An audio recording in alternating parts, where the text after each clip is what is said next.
time to talk money with Mary Holm. How are you, Mary? Fine, thanks, Anna. How are you? I'm good. It's been quite the afternoon, I have to say. Whereabouts are you at the moment? You at home? Yes, I am at home. Yes, talking to you on Zoom. Zoom, great. Oh, I can't see you. I can just hear you, but it's a lovely, clear line.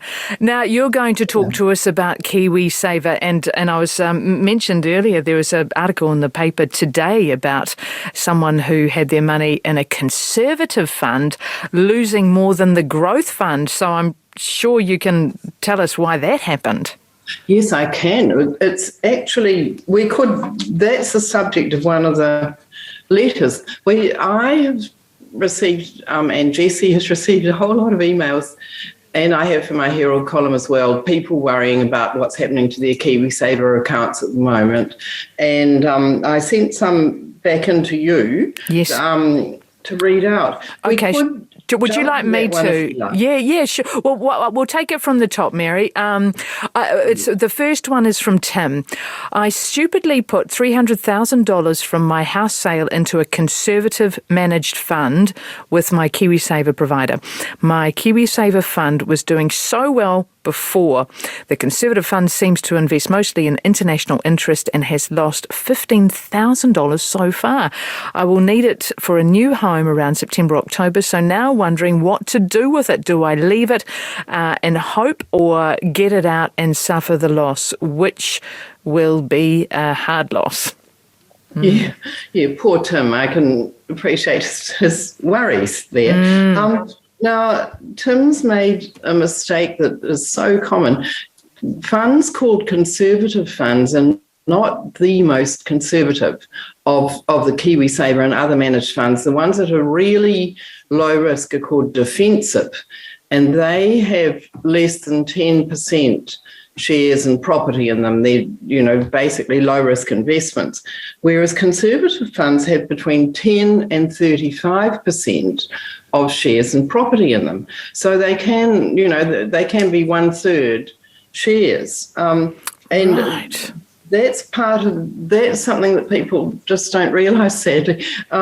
So what people should be doing if they're planning to spend the money within the next 2 or 3 years is don't use a conservative fund, use a defensive fund, which has less than 10% of the shares and property in it.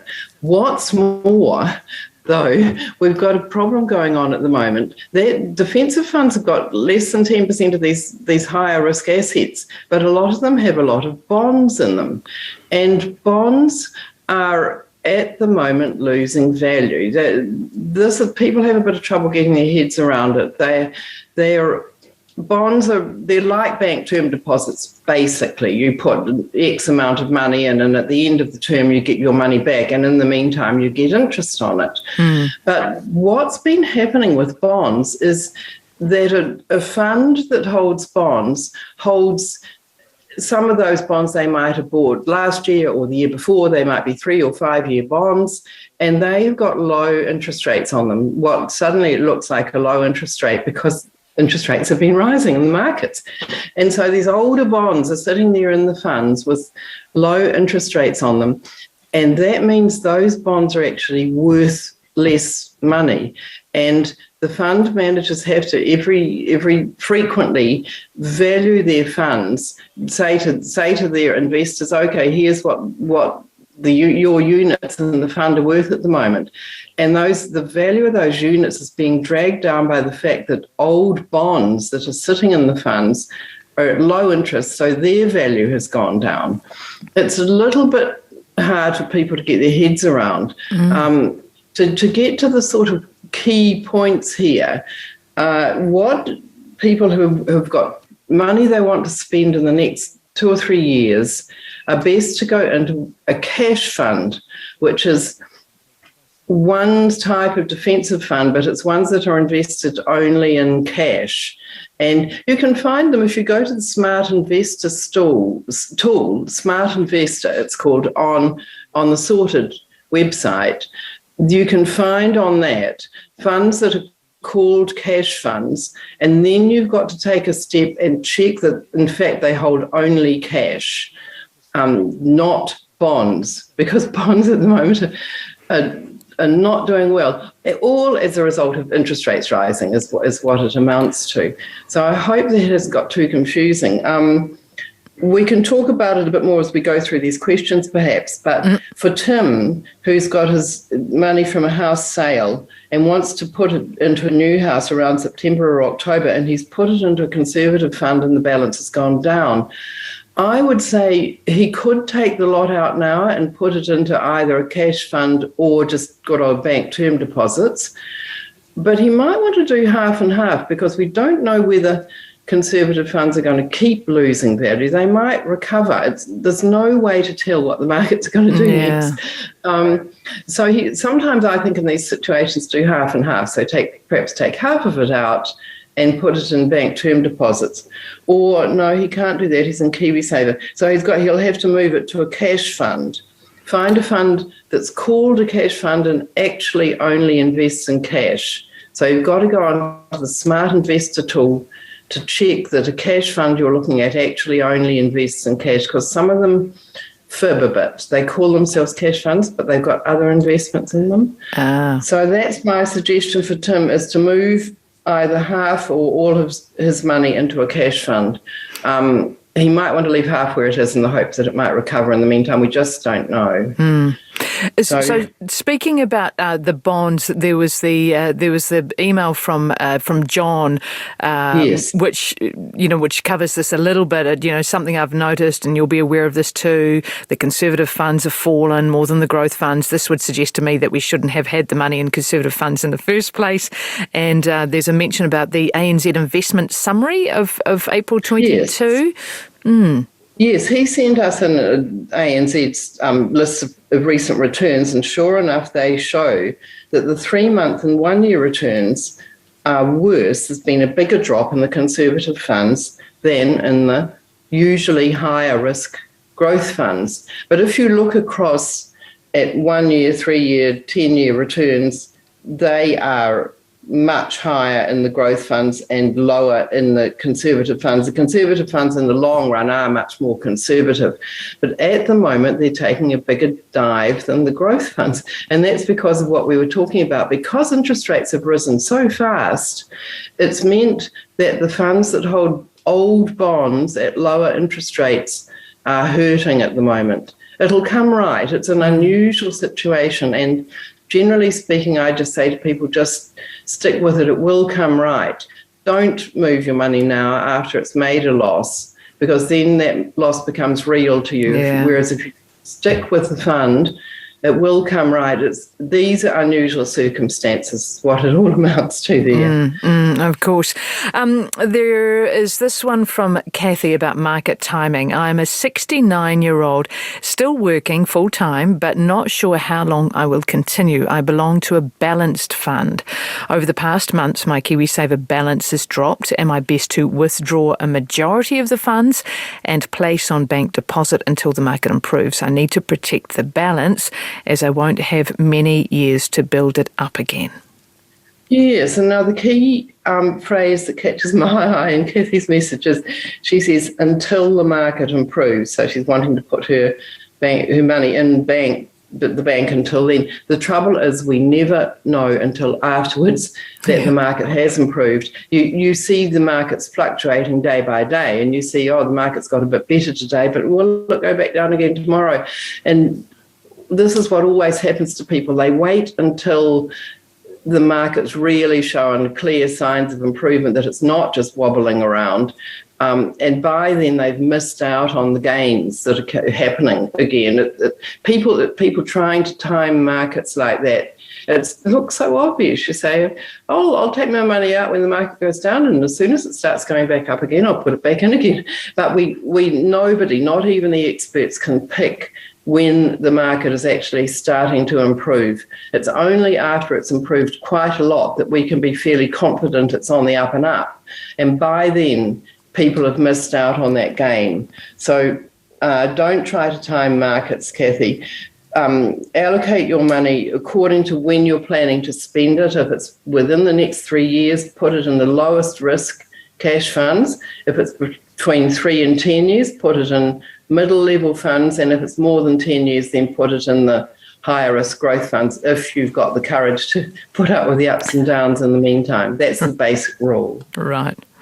Okay, on to Frank's question. I heard Mary talking about KiwiSaver the other day and recommending that people stick with it even when shares are dipping. I think one main reason was to claim employer and government contributions. So I wonder what her advice is to those who are over 65 who don't benefit from those contributions. He goes on, with stock markets dropping sharply and little relief expected in the near term, should they at least be looking to switch into less risky funds, perhaps moving from growth funds with a higher percentage invested in equities down towards more conservative funds, perhaps even into one that is entirely cash and cash equivalents, which you've been talking about. Yeah, so Frank's also sort of looking to react to what's going on in the current markets. I firmly advocate that you get your savings into the right funds for you, not regardless of what's happening in the markets. Get it into the right funds for you and ignore the markets. That's what I do and have done for years. You get it the way I've just described, with the low risk and the cash funds, the medium risk and the medium term money and medium funds, and then the longer term money, if you've got the courage, into the higher risk funds. If anyone who's moved already because of the current markets going badly, who's moved to a lower risk, don't move back again. That's a sign that you're in funds that are too risky for you to cope with downturns. So stay in the low risk. And people who move their money around, it's just a loser's game. Amanda is in her late 30s. She has investments through Sharesies and Kernel. She says she has a good appetite for risk, and she's not fazed by losing quite a bit of value, as everyone has of late, as I'm looking at 10 to 20 years ahead and beyond. Her question is, does it make any sense to increase my investment purchases at this time, as I can afford to? It makes sense, as I'd get more for my money while the value is down, but I'd like Mary's opinion. It'd be looking at ETFs and index funds rather than individual company shares. Yes, so Amanda's wanting to do what, and she's a younger person, and that they're more likely to do this, is to do the opposite of what most people do when the markets go down. Most people who panic say, oh gosh, I want to get out. The smarter people are the ones, they're called contrarian investors, who do the opposite of what most people are doing. And Amanda's saying, okay, everyone else is wanting to get out of the markets now, I'm wanting to get in. And look, it's way, way better than the opposite. So I would say, yeah, why not? Why not? If you've got some money you can spare and you don't need it for a long time, it isn't a bad time to get into the markets right now. We don't know, of course, whether they're going to go down further. They could easily. We just don't know. But I would add to that in general, it doesn't really work to try and pick and be contrarian investors don't tend to do as well as people who just steadily put the same amount into their savings regardless of what's happening. So if you're putting $100 a month or something like that steadily in, ignoring the markets, that in the long run works out to be the best strategy of all. Okay. Before we get to your footnote on contributions, someone has texted in saying, why is my 3% from my wages a different value from the 3% employer contribution? For example, mine is $36 as compared to $25. Yes, good question. It's quite simple. The employer's contribution tax is taken out of it, whereas it's after tax, whereas yours is before tax. So employer contributions aren't as big as your own contribution. That's just the way the system works. Okay. And Jerome has texted in, should a self-employed person continue to make voluntary contributions in the current climate? Yes, now that feeds nicely, Jerome, into my sort of final comment here, which is, yes, everybody should just keep on contributing, keeping a steady amount going in regardless of what's happening in the markets. It's by far the best strategy in the long run for getting larger savings. And I wanted to just remind people, because we're into June now, that every year the KiwiSaver providers look at how much each member has put into KiwiSaver from July 1 through to June 30th. And if you put in $1,042 or more, which amounts to $20 a week, then you will get the maximum government contribution coming in of $521. If you put in less than that, you'll get 50 cents from the government for every dollar you put in. So if you put in $10, the government will give you $5. But I'm really urging people, because ASB was saying recently that nearly half, 47% of their members who are in the age group where you get government contributions, which is 18 to 65, are not going to get the maximum contribution from the government this year if they don't get their act together and put some more money in before June the 30th. So everybody try your hardest. And if you're self-employed, not employed, in any other situation other than an employee, it's quite possible you haven't had enough in yet. Put it in and ignore the fact the markets are down. In fact, it's quite a good time to be putting it in because units are cheap at the moment. Right. So that's just an urge to everybody. Yeah. It's like a free $521, isn't it?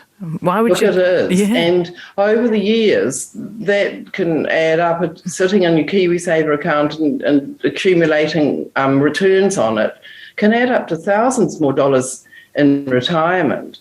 So it's just a real pity for people to miss it. Just by the way, too, around about now, people are receiving their annual statements from their KiwiSaver provider, and have a look at those, read them, and you'll see that they include an estimate of how much money, how much savings you'll have at retirement if you continue saving at the rate you currently are. And that sometimes gives people a bit of a wake-up. They say, oh, I'd quite like a bit more than that at retirement. So there's nothing to stop anybody, employee or not, from sending in extra money directly into their KiwiSaver provider whenever they want to, whenever they can.